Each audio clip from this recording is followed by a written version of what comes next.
Hello everyone, I'm Ravi Pragada with InterDigital. I'm a senior principal engineer at InterDigital focused on advanced technology projects and strategy. Today I'll be talking about our 5G standardization, where we are with 5G standards, and also give you insights into our beyond 5G research. I'll start with 5G wireless standards. Here I'm showing you a quick timeline of how standards are evolving in 3GPP. Starting with 2017, Release 15 work. Release 15 has been standardized and complete started in 2017 and finished mid of 2018. Release 16 work is starting middle of 2018, picks up from there and goes up until first quarter 2020. Release 15, we focus both on supports both standalone and non-standalone versions with some of the key aspects such as eMBB and URLLC, and also focusing on network slicing and service-based architectures in the core network. Release 16 extends this with multiple other use cases such as industrial IoT, cellular V2X, unlicensed 5G NR, satellites, and multiple other use cases. In the middle of Release 16, right around July 2019, we'll take that and feed it into IMT 2020, and that's going to be part of 3GPP's official contribution to IMT 2020. Apart from 3GPP, here we also highlight a few other 5G wireless standards, in particular IEEE 802.11, where we are very active in 802.11ax, AY, and 11BA. There are a few more working groups that are not listed here, where InterDigital is also very active. We are also very active in Multifier, which is focused on unlicensed operation. Multifier, with their Multifier releases 1.0 and 1.1, has enabled standalone unlicensed operations with LAA, ELA, and EMTC and NB-IoT. And we also participate very actively in IETF and ETSI as well. On this slide here, I just wanted to highlight some of the key leadership positions that InterDigital is playing a very active role on. We hold chair and vice chair positions in both RAN and CT. Same is the case with 802.11. We are very active and hold chair and vice chair positions in multiple committees. We're also having chair and vice chair positions in 1M, 2M. We are rapporteur for multiple groups in CT and RAN again. And we are also active in other wireless standards, including drones. With that, here I just wanted to give you a quick view of some of these work items that have been covered in Release 15. This where we are in terms of steady and work items in Release 16, and some of the top future topics that are under discussion. Release 15, as we mentioned earlier, supports both standalone and non-standalone versions, supporting enhanced mobile broadband and URLLC, and bringing in MMTC support from LTE releases. The standalone version of NR connects directly to a 5G core network. With regards to core network, enhancements that were complete in Release 15 include network slicing, separation of control and user plane, as well as being able to enable service-based architectures with true cloudification. Release 16, we are looking at cellular V2X and being able to support enhanced use cases such as platooning, extended sensors, and also provides backwards compatibility to LTE cellular V2X. We are also are working towards NR unlicensed operations, both standalone and non-standalone, at sub-6 GHz. We'll be having support for industrial IoT, integrated access and backhaul, positioning, and so on.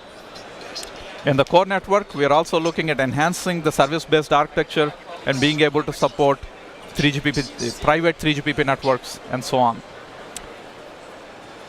Beyond Release 16, here are some of the topics that are listed here. These are currently under discussion. These are not agreed upon.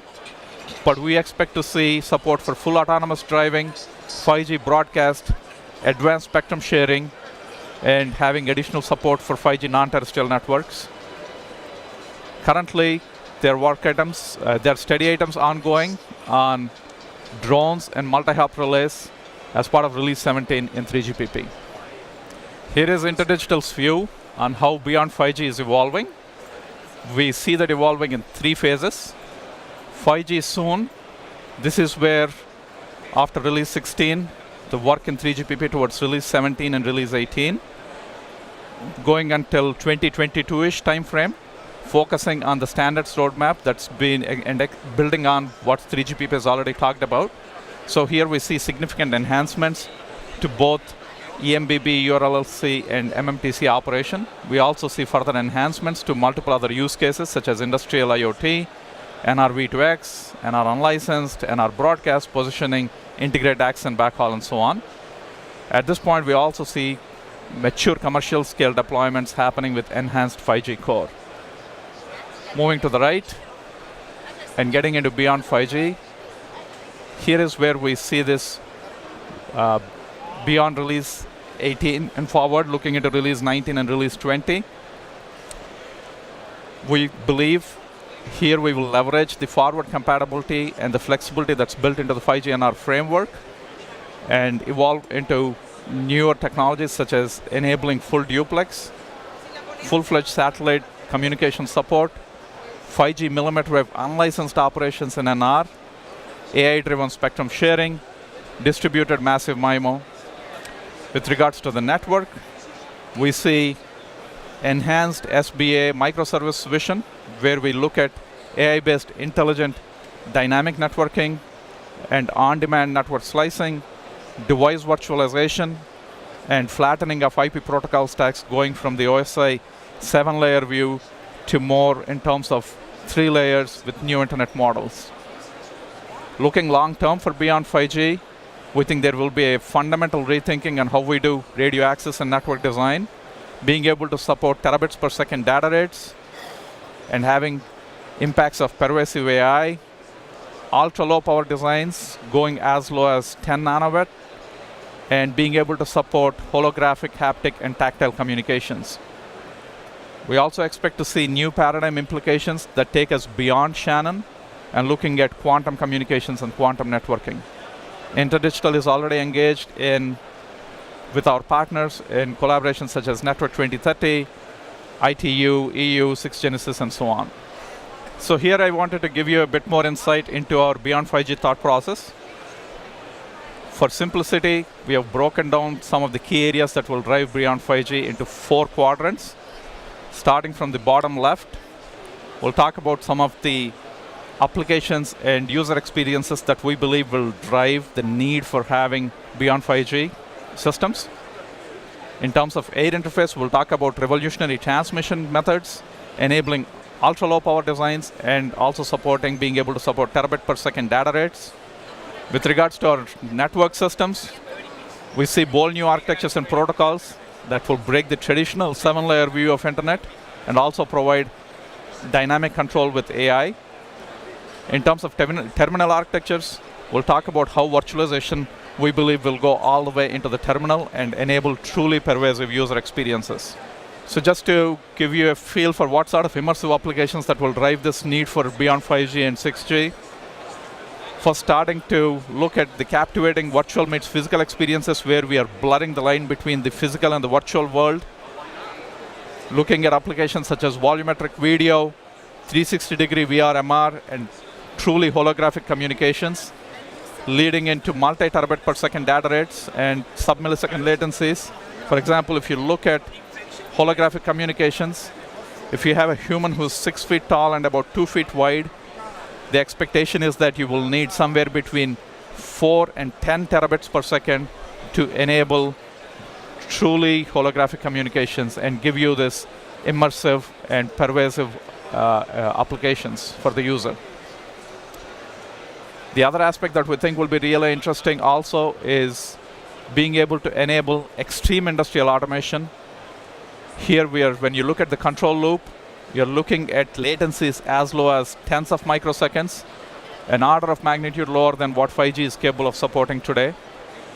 And we will also look to re-architect and enable full human sense perception, all the digital senses, not just voice and vision. Here are some of the areas that we believe are important for driving the air interface technology. We'll have terahertz radio taking advantage of the terahertz spectrum, where there is significant amount of spectrum that you can find, tens of terahertz, for example, and truly enabling terabit per second data rates.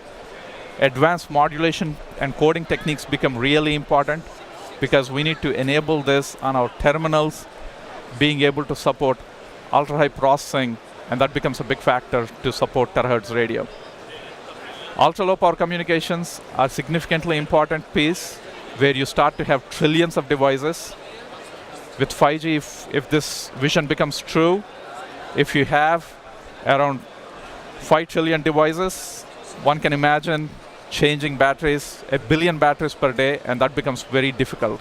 So we need to look at more advanced technologies such as our zero energy air interface, where we believe we can enable the air interface without really drawing any battery from the terminal. And then we'll start to look at AI and ML assisted wireless communications, where there is intelligent and context-aware adaptive radio communications. We'll go beyond Shannon with quantum communications, and we'll also expect to see massive, very low Earth orbit satellite communications to provide ubiquitous connectivity. The next step that we expect to see is on the networks. We see technologies such as named-based microservice chaining, which will enable us to reduce the internet protocol stack from 7 layers to a maximum of 3 layers through this name-based routing. And in-bucket metadata IP extensions, where we not only look at the quantitative aspect of it, but we'll also start to look at the qualitative aspect and truly enable distributed computation along the routing path, the end-to-end routing path. We would like to see localized networking, we believe, is another key aspect that will come in here.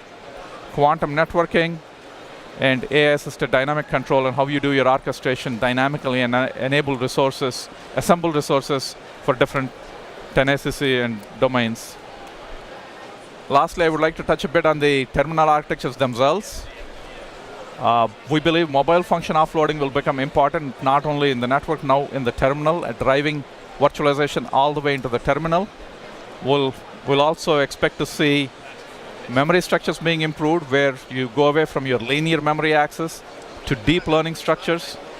We expect to see new fog node architectures and also enhanced radio architectures, which will have high degree of parallelism to be able to support very large bandwidths that are required in terahertz. So just to summarize, we are very excited about beyond 5G research. There's been a lot of hype and excitement around 5G, but we believe beyond 5G will truly address the gaps that are left out in 5G and enable it and take it much further, being able to support terabit per second data rates, significantly ultra-low latencies to enable machine-to-machine to close the loop under tens of microsecond latencies. And we are excited to collaborate with our partners and other industry consortiums. We are actively participating with our European research, ITU, power platforms in US, and we are also now starting to engage with 6 Genesis and other industry partners. Thank you.